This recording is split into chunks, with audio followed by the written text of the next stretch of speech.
special. Please give a boisterous round of applause to comedian Keys Jackson.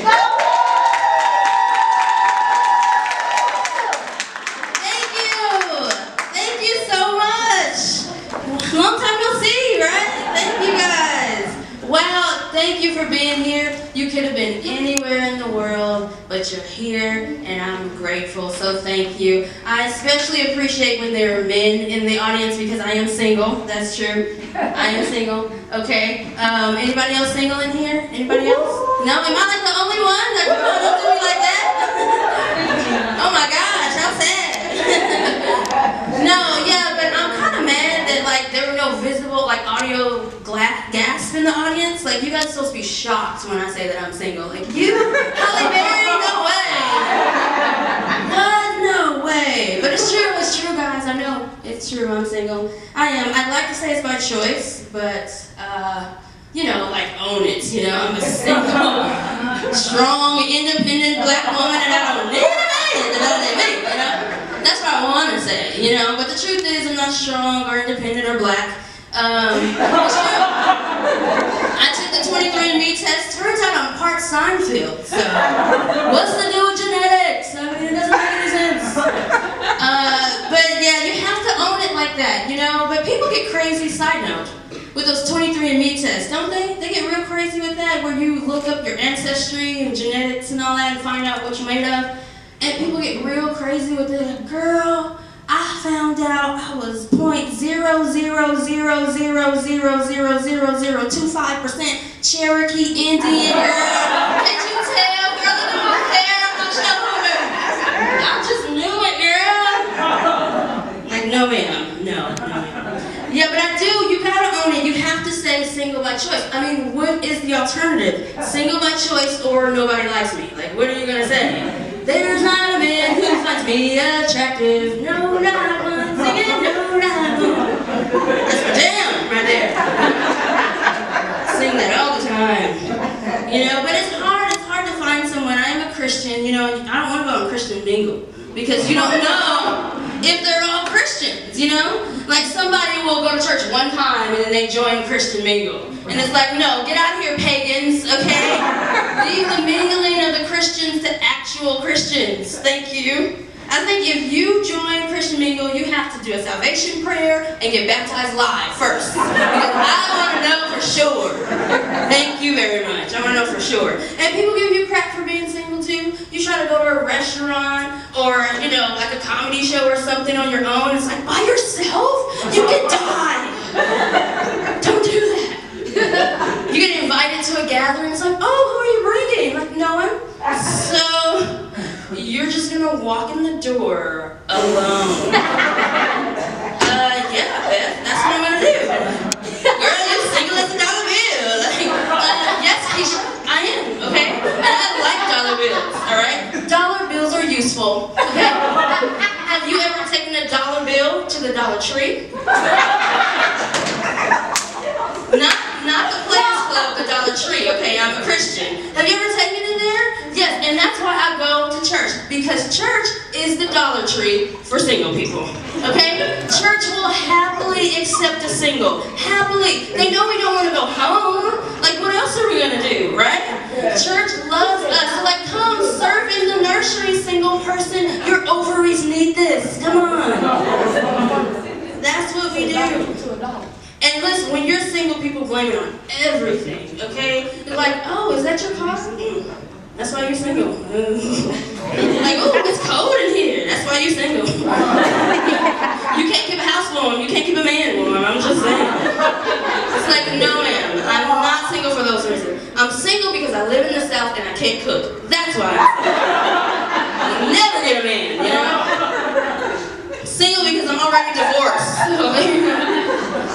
And I'm single because I have kids. There you go.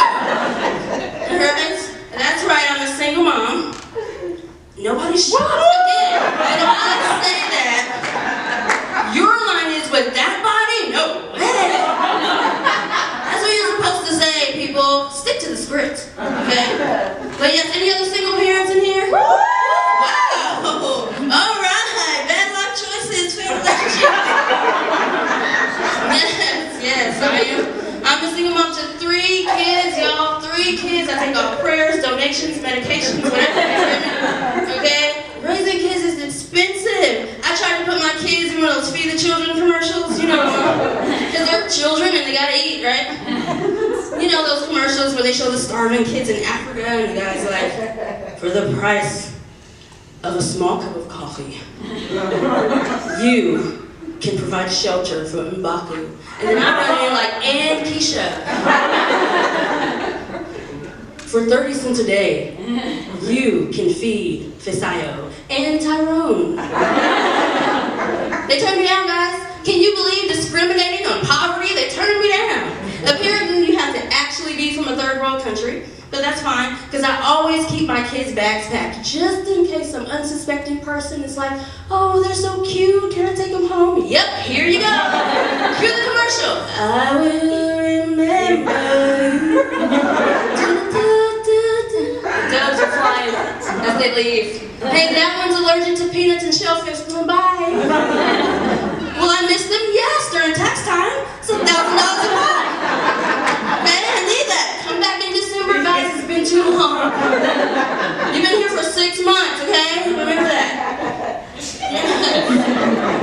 No, I'm kidding, y'all. I love being a parent. I do. It's hard sometimes, but I do love being a parent.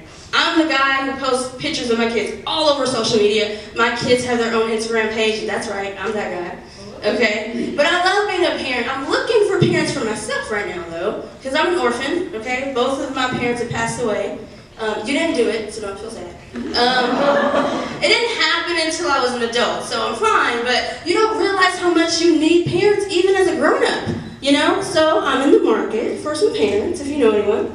I like long walks on the beach while my parents watch my kids. So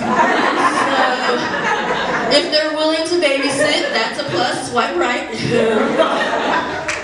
Yeah, so I am looking for parents. I want an African mom though. I really want an African mom, like straight from Africa, not like regular old African American.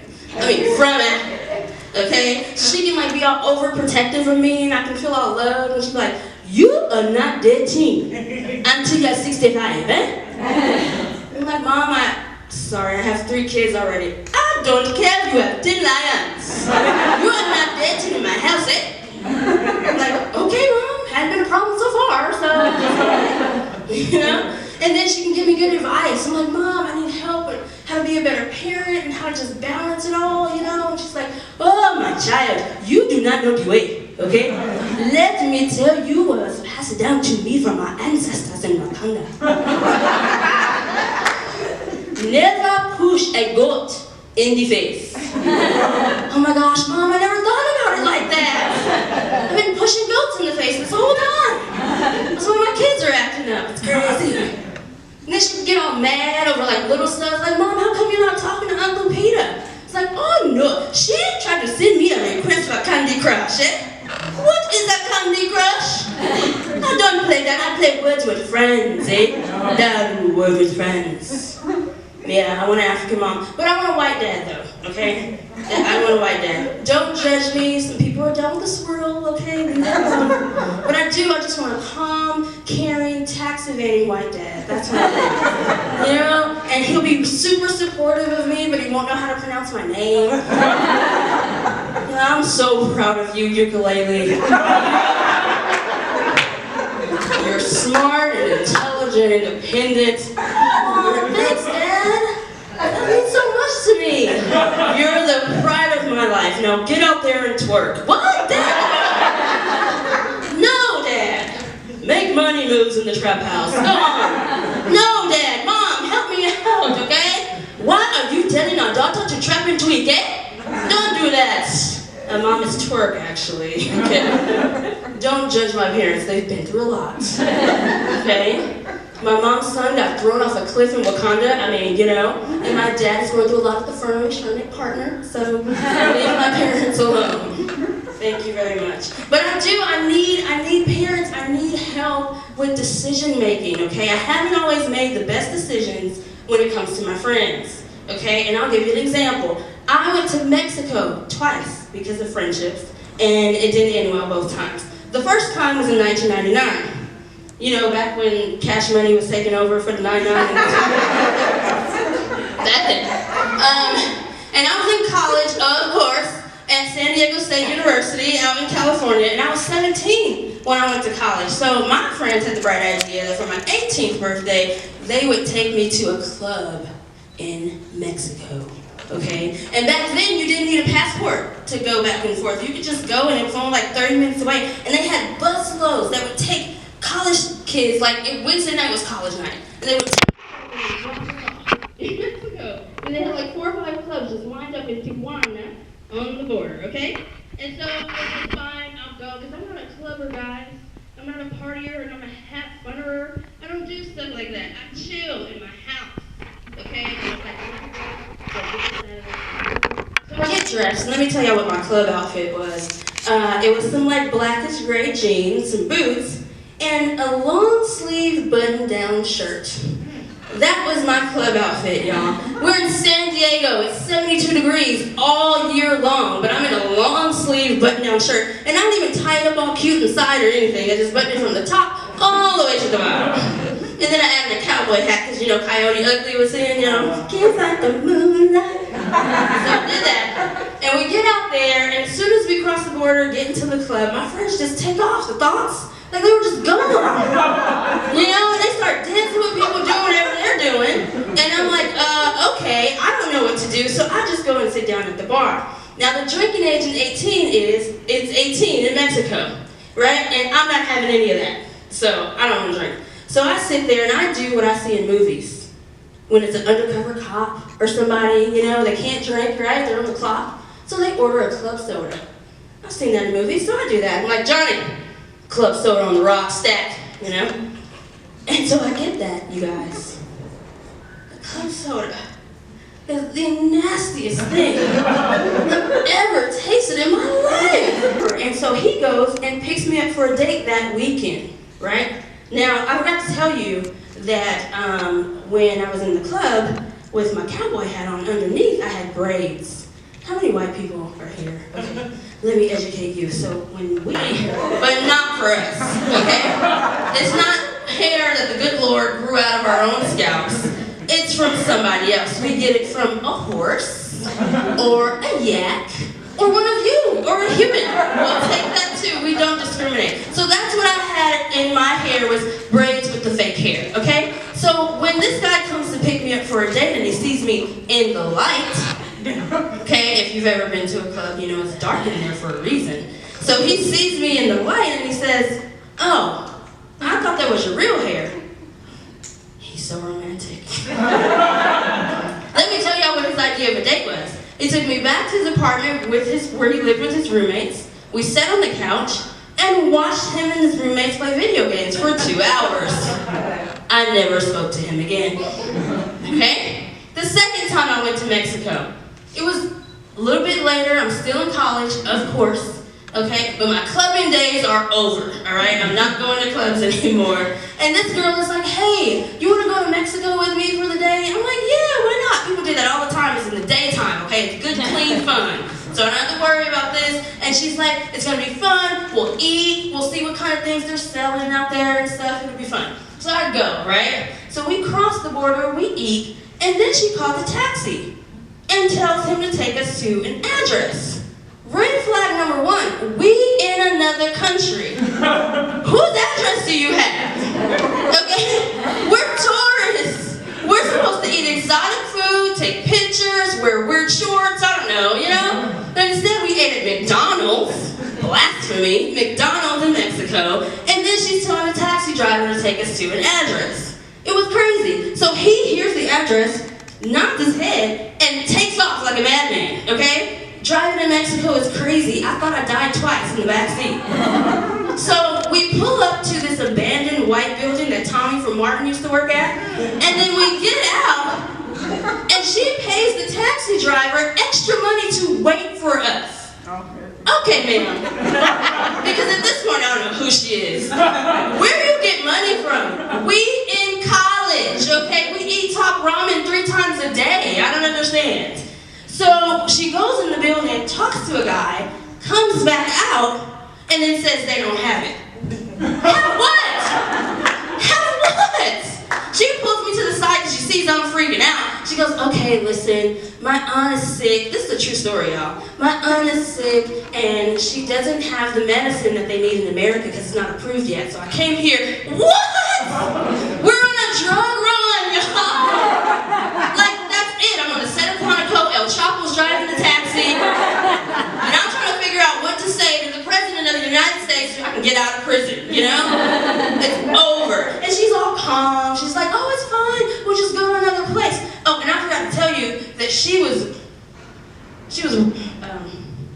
wide-shaped. She was very wide-shaped, okay? They do crazy stuff. Wide-shaped people do crazy stuff. So, anyway, we go to the place, and we get the stuff, okay? And I'm behind her looking like Smokey from Friday, just like, just scared. What's going on? So we get to the border to go back home, okay? And I'm convinced that orange is the new black. Like, it's just over for me, all right? And so they asked me, hey, ma'am, are you bringing anything with you to go back into your country? And I'm like, nope. Doing the hokey pokey, nope, nothing. I got nothing. Then they asked Criminal Minds back here, she has something.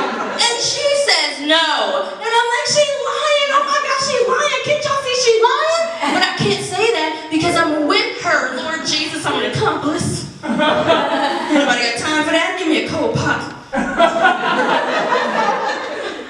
So we get out, she makes it through with her pretty little lies. And we get home, y'all, I was dead silent the whole time. I never spoke to her again. Okay? Friends! How many of us have them? Ones you can depend on? I mean, come on. And that is why friendship is one of my top 5 pet peeves, right there. Friendship. Thank God you have a friend in Jesus, because you don't have a friend in me, okay, Toy Story? I am sorry, but I just can't. Alright? Friendship is hard, I'll admit it. I don't know how to do it right, okay? I just don't. Let me tell you what friends do. Friends expect you to go to their comedy show. And if you're a really good friend, you go. Hoping that they're funny so you don't have to have some awkward conversation over like, hey, good job. Hope she never does that. I'm eternally grateful. Here's something else that friends do. Friends want you to call them when you don't need something. Like, what? Why else would I call you? I don't understand. It's not making sense. Like, what are we going to talk about? Life? We're talking about life right now. That's why I'm here. I don't need to call you to talk about life. Doesn't make any sense. They even have those stupid memes on social media, like, real friends don't call you when they need you. They call you when you need them. Like, what? That's the difference, Beth. That doesn't make any sense. Okay? Get mad at me for only calling when I need something. That's what I'm supposed to do. And like, women friends are real talkative, y'all. I don't know if you noticed, but I'm a female human. I was born this way, you know? I'm a female human. That means other female humans want to be friends with me. And listen, y'all, I talk a lot up here, but not in real life, you know? Up here's like social media. It's not real life. Yeah, I mean, I have a day job, you know? But many women do talk a lot, and they will just go a mile a minute if you let them. You know, it's like, oh, are you busy? Okay, good. So guess who called me? Cheryl. You know, my one friend is passive aggressive. We've been through so much in our friendship. Like, hold on, let me go back. In 2011, I had this epiphany about friendship, like the kind of person I want to be down for me, you know? And this is before I met Cheryl. So when I met Cheryl, it was on a Wednesday. Wait. No, it wasn't a Wednesday, because I used to do Pilates on Wednesday. Oh, this is before I met you. Okay. So on Wednesdays, I used to do Pilates because my job actually offered... Beth, get to the point! I have to go home to my children. Women be talking, you know? Women talk a lot. Here's another thing that friends expect you to do. Friends expect you to go to their kids' birthday parties. Not you, not the kids, you. They want you to go, even if you don't have kids. They want you to go. And it's like, that's creepy, Karen. You know, which one's yours? Oh, none of them. I'm just here to support. You know Bob drives a white van. Don't do that to him. It's creepy. And I tell you, it's not just Beth and Karen's that do this. Keisha's do this too. Okay? Like, girl, Tay-Tay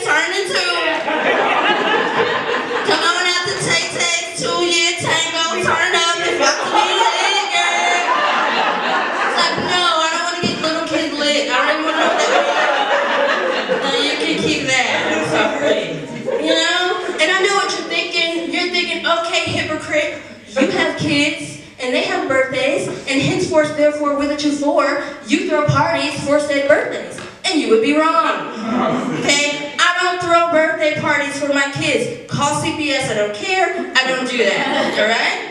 I do not. Do I look like a billionaire to you? Okay? I don't invite people over my house and give them free dessert. Like, what kind of mess is that?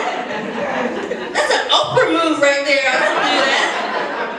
Where's my African mom? Like, what? No. We do not do that, okay? We will not have it, oh. We will not have it. I don't think so. That's why I can't be people's friend. Like, it's just they expect too much. There's one person I can be friends with, and I just mentioned her, Oprah Winfrey. I can be friends with Oprah. And not just for what you're thinking, the whole billionaire thing, like, you get a car, everybody gets a car, look at your seats. Like, no, not just for that reason. Because Oprah doesn't expect anything of her friends. You don't have to do any of that stuff. You know how I know? Because Oprah's friends with a lady named Gail. Yep, she sure is. She has all these amazing friends like Michelle Obama and Steven Spielberg, and she was friends with Dr. Maya Angelou. Like, still, my eye rise, you know? But then there's Gail. And I'm sure Gail is amazing and just smart in her own right, but she's just Gail. She's not Gail Luther King Jr., you know? I have a dream that one day I'll be friends with a billionaire. Like, no, she's just Gail. And I'm telling you, Gail is probably one of those type of people who tell all the people what kind of person they are. You know those people. When people act like that. It's like, oh girl, I'm just compassionate. I mean, I don't know about other people, but I'm compassionate. You know, when I see somebody in need, I just up and help. Like, that's just how I am. You know, they voted me most kindest heart in the 8th grade. Kind-hearted Keisha, that's what they call me. Yes, girl. Because look, even Jesus say in the Bible, thou shalt compassionate in Romans. So you know if it's a thou shalt, you got to do it. So that's just how I am. I am just compassionate. But these people out here in Shreveport, see, they selfish. You can't tell people like that. I'm telling you, that's how Gail is. Telling other people what kind of person she is. That's how Gail is. Gail is the friend that Oprah has to make excuses for. You know everybody has a friend like that. That you have to make excuses for them, whether it's for the way they dress, or their hair, or that weird relationship that they're in, or the fact that they're in a new relationship every 2 weeks on social media, you know? Like, oh, here's a picture of me and Bob. And then they change their profile picture after a week. And then it's like cryptic, like messages like real men don't do. And it's like, oh no. They broke up. And then here's a picture of me and Jim. Start the process all over again. You know? You gotta make excuses for those friends, but you don't know what to say. You know, so you just make sounds. Like, oh, don't worry about Susan. She's, you know. Don't worry about Bobby. You know Bob. You start adding in like meaningless phrases. You know, he put loose and fancy free. Just water under the bridge, feet in the sun, girl. You know what to say. I'm the friend that you gotta make excuses for. The braces conversation never happened in my house. It just didn't happen. My mom looked me in the face every day and never made a call. One call, that's all, Mom. One call, 1-800-DENTIST, okay? She never did it, okay? And now I'm a parent myself, okay? So I can't get braces for me. I gotta get braces for them. So I'm stuck with these broken Tic Tacs in my mouth. Like, that's just what it is. I mean, y'all, it's okay. I know my mouth is like a terrorist attack. It's hard. Bin Laden's responsible for 9/11 and my mouth. Never forgets. Never forgets. Ground zero over here. I gotta smile with my mouth closed in pictures. You know how horrible that smile is when you smile with your mouth closed in pictures? I look like a 6th grader coming out the bathroom with a gun. Like, Daddy, come on out and say hi, you're Aunt Mabel. And it's like,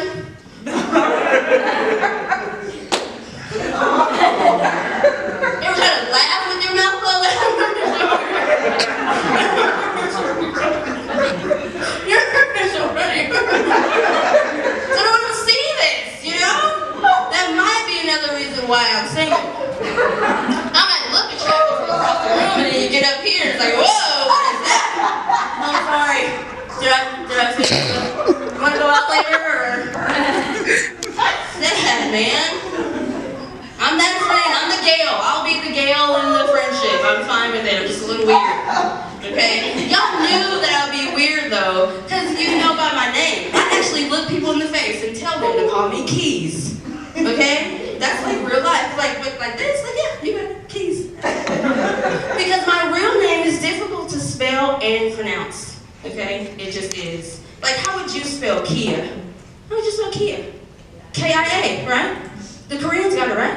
That's right, K-I-A. But no, not my family. No, my full name is Akia. A-U, oh, got you right there. That confuses everybody right there. That U just throws everybody off. And then it's K-E-I-A-H. Just vowels for no reason. Take another one. They got all kinds of money and Wheel of Fortune. Just buy another one. It's crazy, so just call me Keys. Keep it simple, okay? Call me Keys, it's fine. And since I'm from California, names in the South are weird for me too. It's like I personally know a Gunner and a Hunter, okay? I know a boy named Gunner and a boy named Hunter. So don't mess with me is what I'm trying to say. Okay? What? You want me to call Gunner? I didn't think so. They don't need to know that Gunner is 2 years old. That's none of their business. They don't even know that Gunner has a sippy cup. That is none of their business.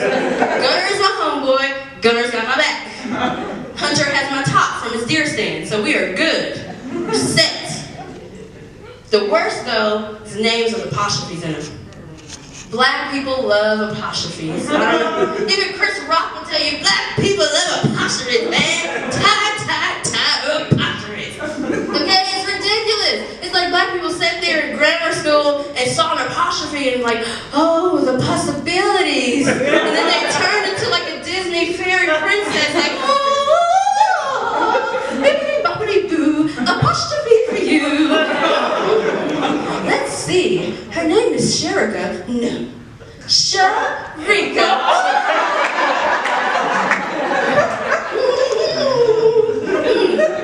Kev Trail. No. Kev Trail. Like ridiculous. What is it? Cocaine, ma'am. That's what you're on. Okay? Too much. Did you get these drugs from Mexico? I need too much. You know, they should make a movie called Apostrophe. They should, with an apostrophe in it, of course. Starring Taraji P. Henson. Okay? She would be so good at this. I'm telling y'all. Here's the premise, okay? She's trying to find who killed her husband. Okay? And so all they left was a clue of these letters. When you put them together, it spells Lammerkus. And all the cops are going around like, who's Lammerkus? Where's Lammerkus? They're roughing everybody up. Where's Lammerkus? But they can't find him. So Taraji decides she's going to take matters into her own hands. So she puts on her Proud Mary outfit, and her cookie fur, and her acrimony crazy, and her I can do bad all by myself wig, because it's hot out here full of pimples. Then she starts kicking butt and taking names. Punch Kevin, punch Lance, punch Luther. Until she finds a secret locker that the killer left behind. And what's inside that locker, y'all? An apostrophe. Thank you. So they get it. They put it with the clue, and it wasn't Lammerkus. It was Lamarcus. All along. Nobody knows Lammerkus, but everybody knows a Lamarcus. Okay? They found him on the spot once they got that apostrophe in there. Couldn't work without it. We needed that apostrophe. Tyler Perry called me. We need to make that movie. We need to. Telling y'all. I know I mention celebrities a lot. Like, I grew up watching too much TV. I'm that person. I sheltered myself.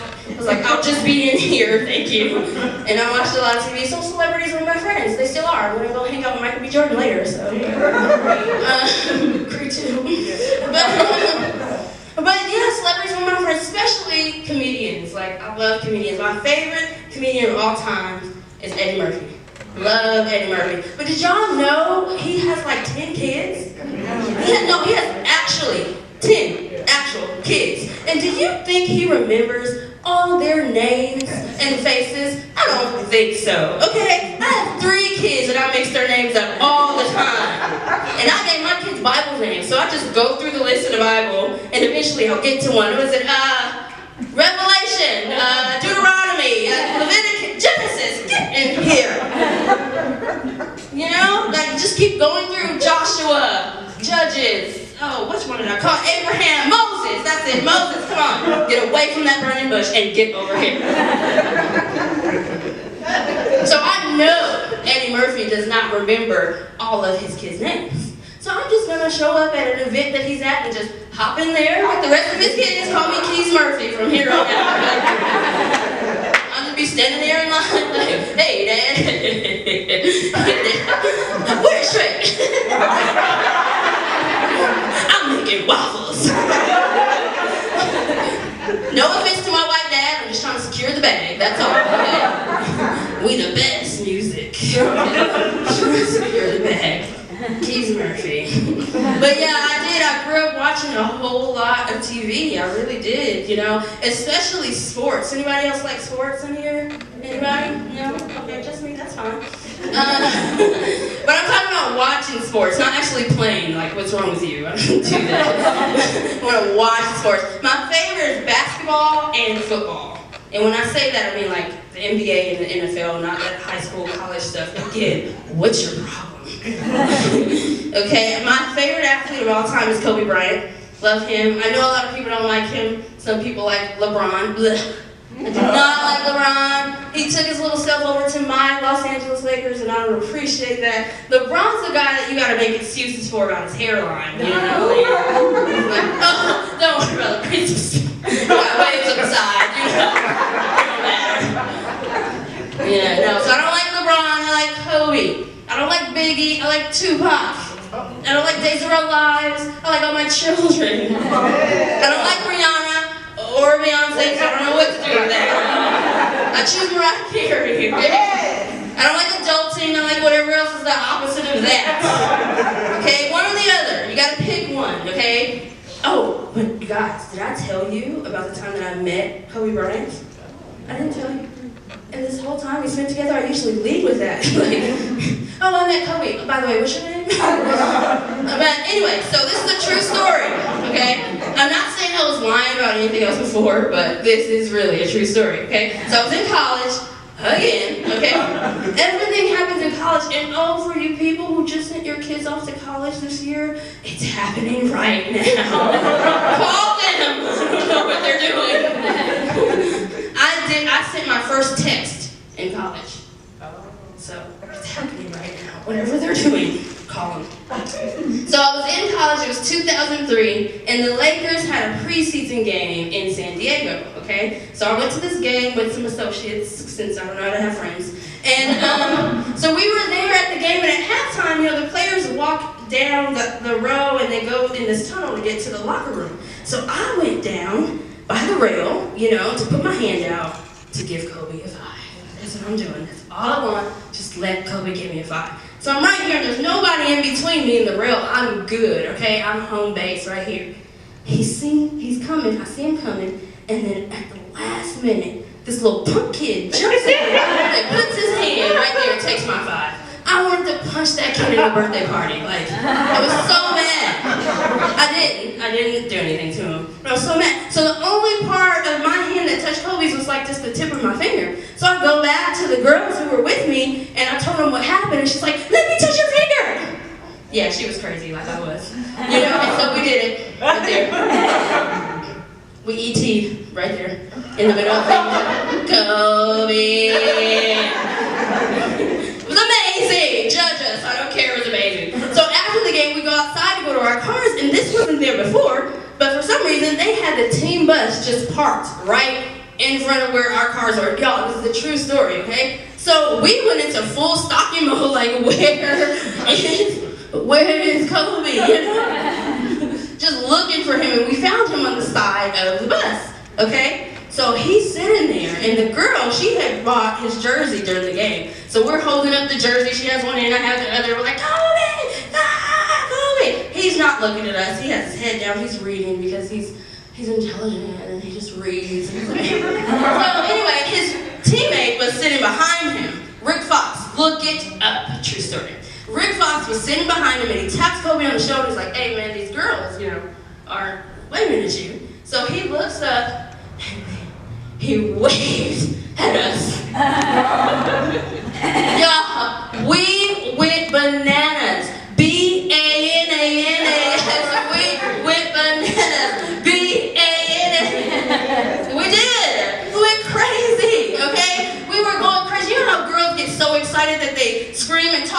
the time and you can't understand what they're saying. That's what we're saying. Okay? We're going crazy. So he sees us going crazy. I look up at him and he's laughing now. He's laughing at us because we're going so crazy for him and he's just enjoying this. So he's laughing. He looks again, he's like, he's just cracking it up. And so I'm just like dying, okay? And I swear to y'all, we had a whole moment with Kobe, I promise you. He looked me in my eyes. I know he did. So, I'd like to think that he thought about me on the way home. It's like, oh, that girl. Who was that girl? She had so much energy, spunk, you know? I bet she has an African mom. And a white dad. I bet she looks hot in a button down. Like sweating hot. I bet she looks really hot in a button down. I should go back for her. But you know, he never did. Never did. Kobe Bean Bryant never came back. You know, he never came back and swept me off my feet. And that, ladies and gentlemen, is the real reason why I'm single.